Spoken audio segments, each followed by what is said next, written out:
Welcome to Patty's Place, a place where we will talk about grief, dementia, and caregiving. So pull up a cup of tea, cup of coffee, or if you're having a really rough day, a glass of wine, and let's sit back and listen, and hopefully you'll find some comfort.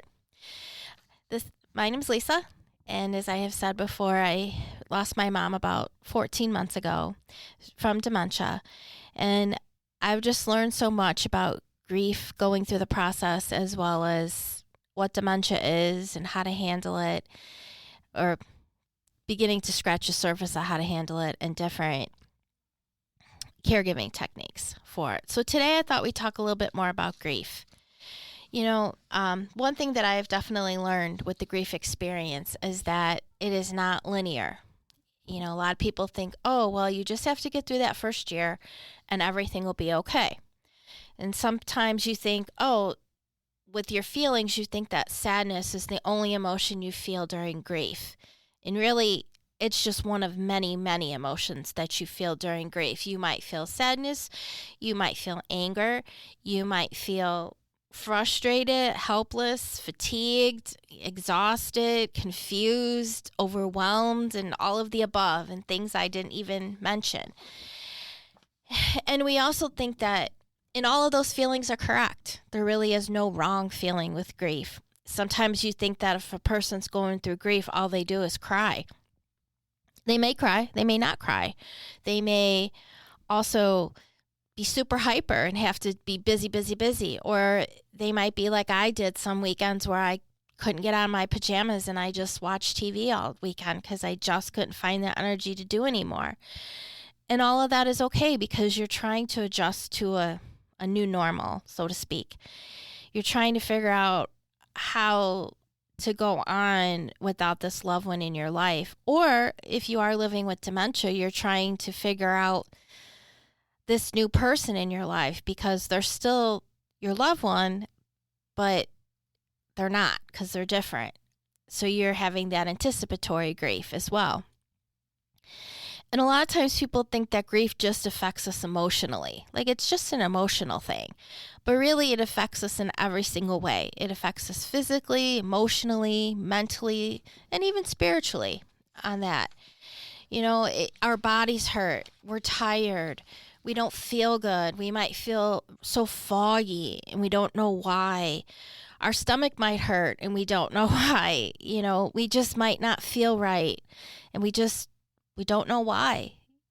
And it's all grief because it's such a huge, huge thing in your life, the grief. It's not something simple. It takes over as you try to make your way through. Sometimes I would feel like, I still do, almost like you can't breathe at times, or you're so overwhelmed that you just don't know what to do and you can't fight through it. A lot of times it could feel like a tidal wave. Because grief does come in waves. And you feel like, oh my God, I'm never going to get my head above water. Or you might feel like you're on a roller coaster. One day you're having a really good day, and then you go down, and then you go back up again.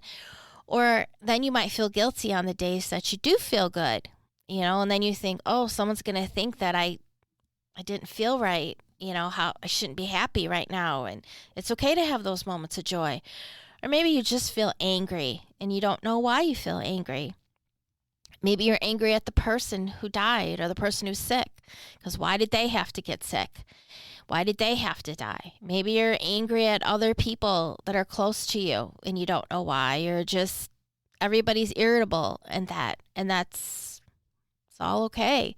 It's trying to figure out this maze of what to do with it.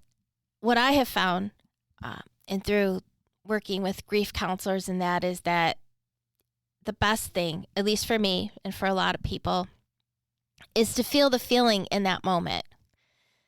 Even if you're like, I have no idea why I feel this way. I don't know why I'm so irritable. I don't know why I'm angry. I don't know why I'm sad. But to sit with it for that moment and be like, okay, and let it pass. Because usually then once you let it, you feel it and you recognize and you acknowledge it, it's a lot easier to kind of go with it then. A lot of times, too, we think if we just push this grief away, it'll just settle on its own time. We'll just push it down. We won't talk about it. We won't we won't deal with it and it'll be okay. If I just stay super, super busy, I'll be okay. And I mean, sometimes, well, obviously, when somebody first passes, you are super busy. You don't realize everything you have to do after somebody dies, and you are busy. You have to take care of so many things.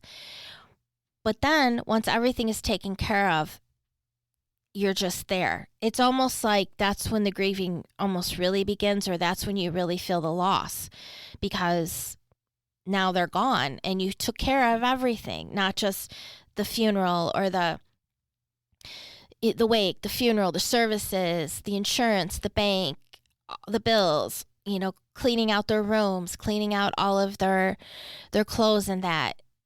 And you're like, wow, okay, they're really gone. It's almost like now it really begins, if that makes sense for it. And sometimes you just feel like if I just push it all away and I stay really busy, it'll all just work itself out. But then what happens is that if you choose to do that, then you might just all of a sudden start crying in the grocery store for no reason, because you saw something that reminded of them, or you hear a song, or you just start yelling at people and you don't know why. And it could just be that you've pushed it down so far that your feelings has nowhere to go with it. So sometimes I think it's just better to try to deal with it. There's a picture that I saw about stages of grief, and people think it's just this nice little stage. It's all linear, and you just do stage 1, stage 2, stage 3, stage 4, and you feel so much better. And, okay, I marked it. I got here, okay, it's a year. I did it. Okay, everything's fine. But that's just not really what happens. Not at all. It's so messed up. It's like a bunch of squiggly lines inside yourself. One day you feel okay. The next day you're like, I'm crying and I just feel sad. Or I'm angry and I don't know why. I'm irritable, or I'm just exhausted. Because it's heavy with all of it. But it's just good to acknowledge to yourself that it's okay if you feel like everything's all messed up. And it might feel that way for quite a while. And that's okay. And just tell yourself, it isn't linear. It comes in waves.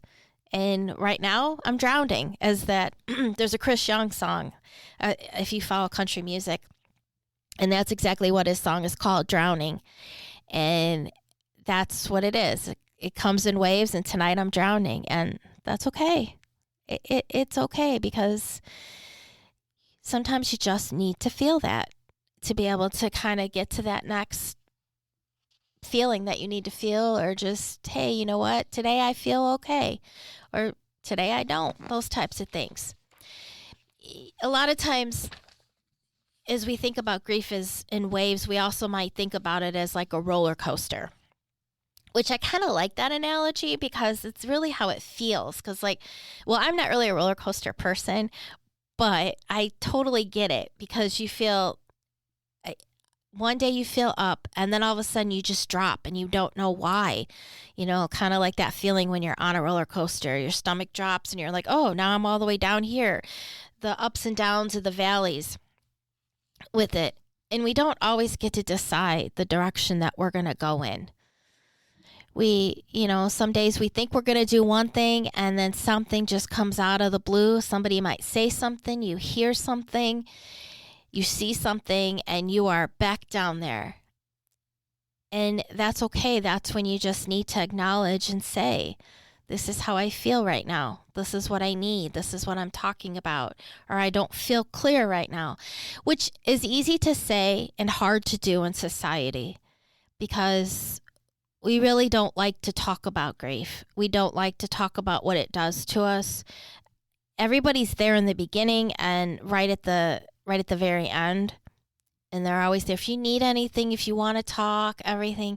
But sometimes when you really do need to talk about that person, there's nobody there, or talk about how you feel. And then that's when they say, oh, but they're in a better place, or, they're not in pain. And you want to scream, because you want to say, I know that, and I'm not asking for that person to not be in pain. but I still miss them.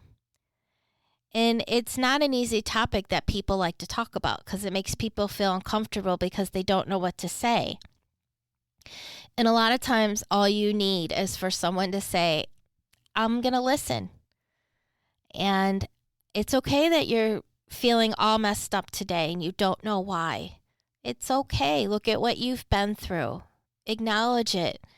It's okay because I've done a lot of reading, a lot of different books on grief and that. And I'm no expert by any means, but what I've come to realize, especially after losing my mom, is that I'll never be that person I was before. You can't go through an experience like that and expect to be the same.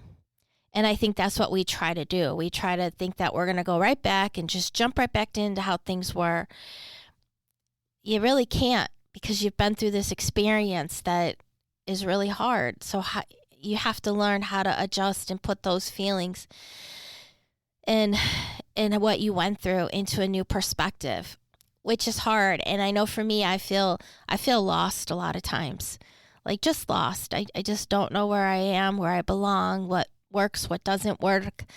Like, who am I now without my biggest support person in my life?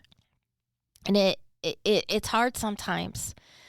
Some days I feel so overwhelmed by it, and other days I go, okay, well, I'm just going to get through this minute, and I have to do this or I have to do that with that. Sometimes the smallest drop, if you think you're on the roller coaster, could just be the worst. For me, sometimes it's the smallest things that really remind me of her or make me feel like I really, really miss her. It's not always the big things. Sometimes it is, but a lot of times it's the smaller things for it. So if you acknowledge to yourself that you're kind of on this roller coaster and you don't know how long you're going to be up and down, but that's okay. But as it goes on, I think that it's not quite as intense, hopefully for yourself. Because when you think about when you're on the roller coaster, it's like you try to brace yourself, but you're still not prepared. Sometimes you just might feel dizzy and you don't know why. Or you just have this heavy feeling. Or you feel like you just can't breathe, or you want to scream. And maybe you do need to scream. Maybe you need to scream into your pillow or something and be like, oh, I just can't take it. Because think about what happens when you do let yourself scream, or maybe for you, it's that you go do a huge workout and you feel better, or you have a big cry and you just feel better. That's okay. Or maybe you need a good laugh. Sometimes that's what you do. Sometimes that's what makes you feel better is you need to laugh. Maybe you're telling a story about your person and it makes you laugh and it makes you smile and you feel comforted like they're there again. Maybe that's what you need at that point, because there's just so many emotions with grief when we're talking about the emotional side of it. You feel sad, you feel depressed, you feel hopeless, lonely. You might feel numb for a while, or maybe you feel detached. Sometimes you just feel detached from your family, your friends, like you just don't feel that connection. Or like I said, I feel lost sometimes or confused. Or maybe you just feel very overwhelmed. I think grief makes us feel very vulnerable. I really do. And I think being vulnerable is really hard for most people, myself included. You just don't know. You don't like this shaky feeling like you're not on solid ground. Maybe you feel anxious. You just feel panic all the time, like you're just waiting for that other shoe to drop. You might feel guilty. You might feel regret or ashamed. You wish you could have done this, or you would have, should have, could have. And you may feel angry and bitter. You might feel a little relief, especially if you spent years caregiving. It's a lot to take care of somebody. It really is. It takes a lot. And you get to that point where you don't want them to be in pain. But then you feel guilty because you feel relief. It's that vicious cycle. And you might feel hopeful. And maybe you do feel a little peaceful because they aren't in any more pain with it. And you might feel all of these things within 5 minutes of each other. And that's okay if that's how you feel with it. A lot of times, too, we think about our mental reactions, right? We might always be thinking about the loss. Or I know for me, I had trouble concentrating. Like I would be at work and I would be like, oh, did I do this? Oh, wait, what? That doesn't make sense. I can't focus. I can't concentrate. And you don't want to say that to people, that I know I'm not concentrating because I have all this grief, because then people look at you like you're crazy, right? Or maybe time gets distorted. Like you can't remember, was it last week, this week, or, oh, I lost track of time. I was supposed to be here at something, Or maybe you're somebody who's always been very organized and you just feel so disorganized, like you just can't get it together, or you feel forgetful. I feel that a lot too. Or you have trouble making difficult decisions. I think there's a reason why they say the rule of thumb, especially like for a year after a major loss, you really shouldn't make any major life decisions, because I don't know if that you're capable of being able to make those big decisions. Because let's face it, sometimes the hardest decision to make is, should I go to the grocery store today? Should I watch this on TV? So, sometimes you don't have a choice. You have to make those.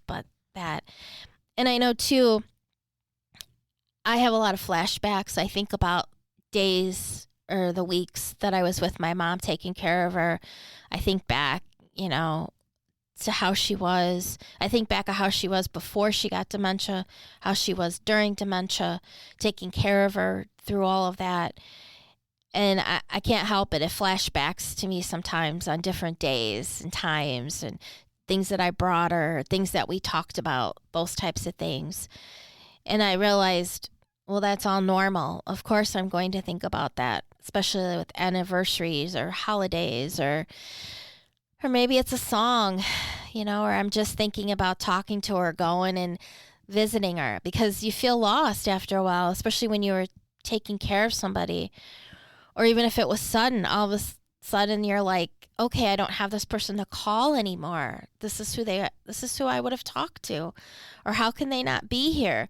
You think about those things and you run them in your head over and over and over again on those days. Sometimes you feel like it's a little obsessive, but maybe it isn't. Maybe you're just trying to work through it and think about it with it. But those are all normal reactions, that you keep thinking about those types of things over and over and over again for it, because you're just trying to make sense of it all, trying to see what happens, and I think that it is normal to think about how your life was before the loss, maybe during your loss, and after the loss, because it is different. And I think that it's okay to acknowledge it. It's okay to say that my life will never quite be the same again. That doesn't mean it's always going to be bad. And it's good to find those moments of joy when you can. Even if it's something silly, it's good to find joy, because really life is all of that mixed up together. The happy, the sad, the joyful, the angry, all of it. And grief kind of really makes you see all of that. And I just think that it's important that we realize that grief isn't necessarily something to be fixed. It's something that you have to go through. It's something to acknowledge what your feelings are, and to say, it's okay. This is how I feel today. Even though it is hard in this world, because we don't always accept it. We just want people to be okay, because we don't want to deal with that uncomfortable feeling of saying, I really miss this person, because people don't like to talk about it. It makes them feel uncomfortable. So when you find that person or people that you are able to talk with, or whatever makes you happy, that feels that support for you, you need to be with them, because they'll help you through this as well. So I hope this helped a little bit today as we go through grief, and we'll keep talking about these things. So I hope you're able to find a little comfort with your little cup of tea, as my mom would say, because my mom would always say tea will make you feel better, or a cup of coffee, or if it was a really rough day, a glass of wine for you. And maybe you needed to read a book or sit and watch some TV and just relax and know it's okay. My mom used to say, like, in the end, it'll be okay. If it's not okay, it's not the end. So I hope you've joined. Hope this helped us a little bit here on Patty's Place. And until next time, like I said, have a cup of tea and join us as we try to find some comfort in the world. Thanks.